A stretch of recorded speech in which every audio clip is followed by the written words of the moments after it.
Hello friend, तो फिर से स्वागत है आप सभी का आपके अपने चैनल ट्री फार्मेसी में। दोस्तों, अगर हम आपके सिलेबस के रिगार्डिंग बात करते हैं तो इसके पहले मैंने बता दिया था कंट्रोल ड्रग डिलीवरी सिस्टम के बारे में और इसके इंट्रोडक्शन के बारे में बता दिया था। आज बात करेंगे टर्मिनोलॉजी के बारे में, डिफिनेशन, और बात करेंगे एंड रेशनल एडवांटेज डिसएडवांटेज, और इसके साथ बात करेंगे सिलेक्शन ऑफ ड्रग कैंडिडेट के बारे में। वीडियो थोड़ी लॉन्ग होगी लेकिन वीडियो को लास्ट तक देखिएगा, बहुत ही मजा आएगा आपको। बहुत ही इजी लैंग्वेज में आपको बता दूंगा पूरा सारा। और अगर इसकी नोट्स चाहिए तो आप प्ले लिस्ट चेक कर सकते हो, वहाँ पे पूरी नोट्स की वीडियो मैंने बनाई है। और अगर इसकी नोट्स चाहिए तो आप टेलीग्राम पे सर्च कीजिएगा ट्रिक फार्मेसी, वहाँ पे आपको सारी यूनिट के नोट्स मिल जाएंगे। तो आइए समझते हैं पहले टर्मिनोलॉजी के बारे में।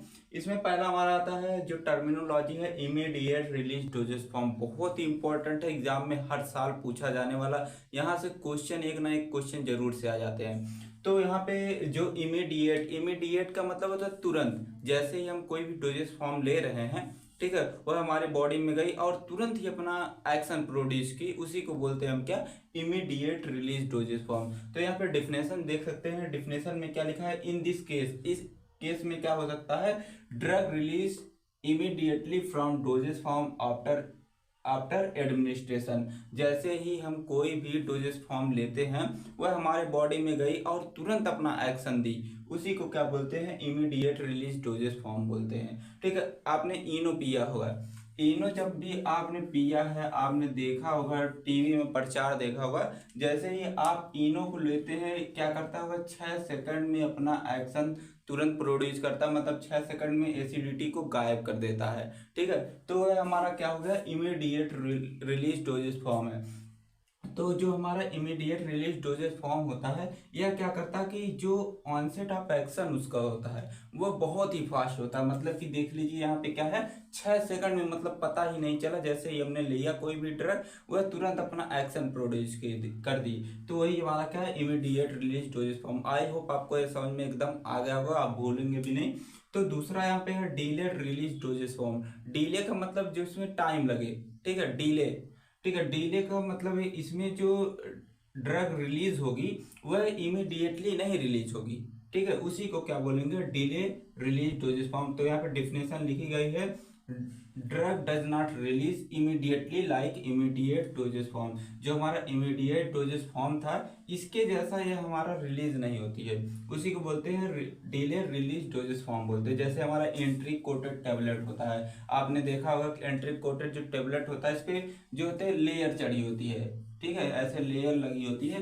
तो ये हमारा क्या होता है कि हमारे स्टमक में नहीं डिजॉल्व होती, यह डिजॉल्व होती हमारे कहाँ, इंटेस्टाइन में डिजॉल्व होती है। तो इसका जो यह तुरंत रिलीज नहीं होती है, तो उसी को बोलते हैं रिलीज डोजेस फॉर्म बोलते हैं। आगे बात करते हैं रिसेप्टर टारगेटिंग डोजेस फॉर्म।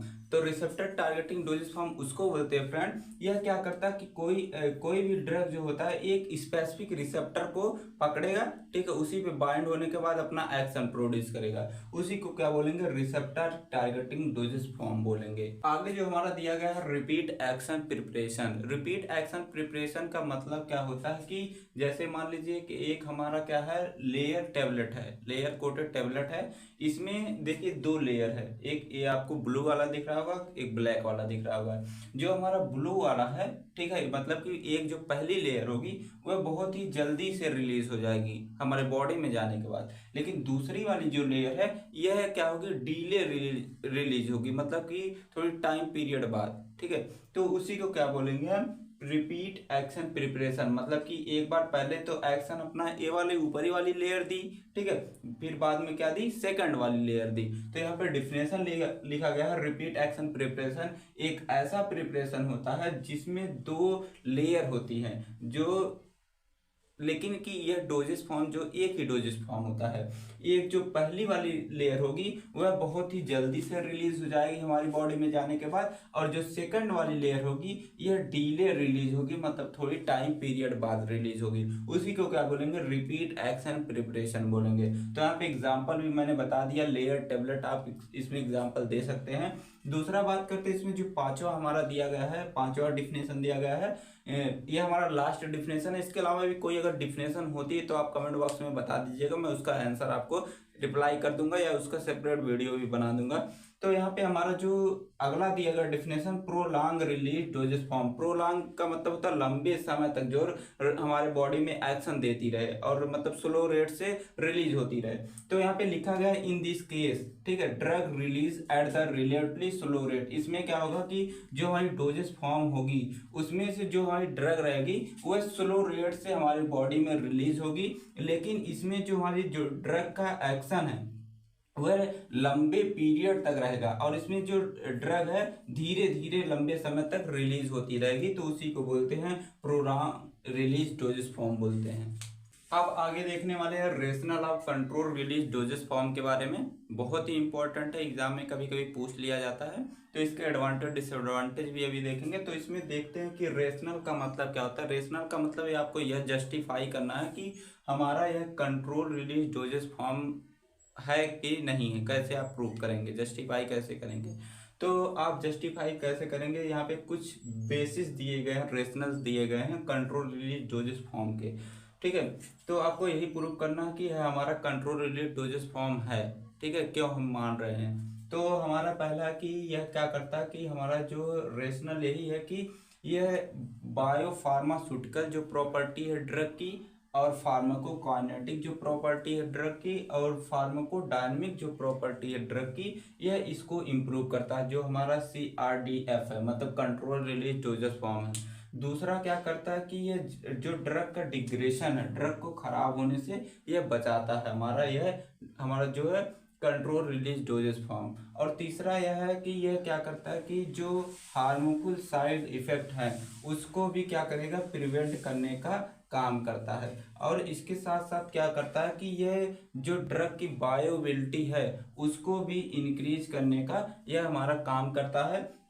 और अगला हमारा दिया गया है कि यह क्या करता है कि बहुत ही कम समय में जो हमारा कंट्रोल रिलीज डोजेस फॉर्म है, बहुत ही कम समय में जो भी डिजीज हमारी बॉडी में हुई है उसको कंट्रोल करने का काम करता है। आगे दिया गया है कि इसका जो ड्यूरेशन ऑफ एक्शन होता है यह लंबे समय तक होता है, तभी जो हमारी डिजीज होती है हमारी बॉडी में वह जल्द से जल्द ठीक हो जाती है। आगे बात करते हैं इसके एडवांटेज और डिसएडवांटेज के बारे में। 2 मार्क्स में पूछे जाते हैं एग्जाम में, तो इसको ध्यान से देखिएगा। तो पहला एडवांटेज यही है कि यह क्या करता है कि जो लोकल और जो सिस्टमिक टॉक्सिसिटी है ड्रग की उसको डिक्रीज करने का काम करता है। बहुत ही इंपॉर्टेंट इसका एडवांटेज है। दूसरा एडवांटेज है कि यह पेशेंट कॉम्प्लिकेंस को इंक्रीज करने का काम करता है, कि मतलब जो पेशेंट है आसानी से इस डोजेस फॉर्म को आसानी से ले सकता है, ठीक है। तीसरा यह है कि जो बायोबिलिटी है ड्रग की उसको इंक्रीज करने का काम करता है हमारा यह। आगे बात करते हैं कि यह साइड इफेक्ट को क्या करता है, प्रिवेंट करने का काम करता है। अब इसके डिसएडवांटेज की बात करते हैं कि इसमें डिसएडवांटेज मैंने 3 मेंशन की है यहाँ पे। इसमें डोज डंपिंग हो सकती है, पहला इसका डिसएडवांटेज है। दूसरा डिसएडवांटेज यह है कि थोड़ा ये महंगा पड़ सकता है, ठीक है, यह डोजेस फॉर्म जो हमारा है। और तीसरा यह है कि कभी कभी देखा गया कुछ ऐसे केसेस में कि जो सिस्टमिक बायोबिलिटी होती है ड्रग की वह थोड़ा लो होती है। तो यह इसका डिसएडवांटेज आप और एडवांटेज आपने देख लिया। आगे बात करते हैं हमारा जो है सिलेक्शन ऑफ ड्रग कैंडिडेट के बारे में। आप किस बेसिस पे सिलेक्शन करेंगे किसी भी ड्रग का control drug release dosage form के लिए। तो यहाँ पे एक दिया गया the selection of drug for control release system depend on certain characteristics like half life, solubility, stability, partition coefficient.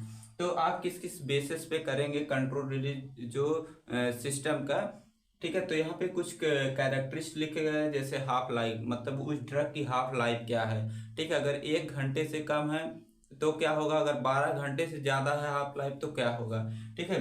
कितनी हाफ लाइफ होनी चाहिए किसी भी ड्रग की सॉल्युबिलिटी क्या है, ठीक है, ड्रग कम सॉल्युबल है, ज्यादा सॉल्युबल है, ठीक है। और स्टेबिलिटी मतलब कि जो हमारा ड्रग है ज्यादा स्टेबल है कम स्टेबल। पार्टीशन कोफिशिएंट क्या है, कि मतलब हमारा जो ड्रग है वह लिपोफिलिक मीडियम में डिजॉल्व हो रहा है कि हाइड्रोफिलिक मीडियम में डिजॉल्व हो रहा है। तो ये सब क्राइटेरिया जो है बहुत ही मायने रखता है जब भी आप किसी भी ड्रग का सिलेक्शन करें, ठीक है। तो यहाँ पे कुछ ऐसे प्रॉपर्टीज हैं जो हमारे control drug drug release doses form के लिए यह मतलब कि यह प्रॉपर्टी सुटेबल नहीं होती है। जैसे कि यहाँ पे है कि पहला है कि अगर हमारे कोई भी ड्रग है, ड्रग अगर हमारा ड्रग जो है एब्जॉर्ब हो रहा है लोअर इंटेस्टाइन में, तो वह हमारे CDDS के लिए सुटेबल नहीं होगा।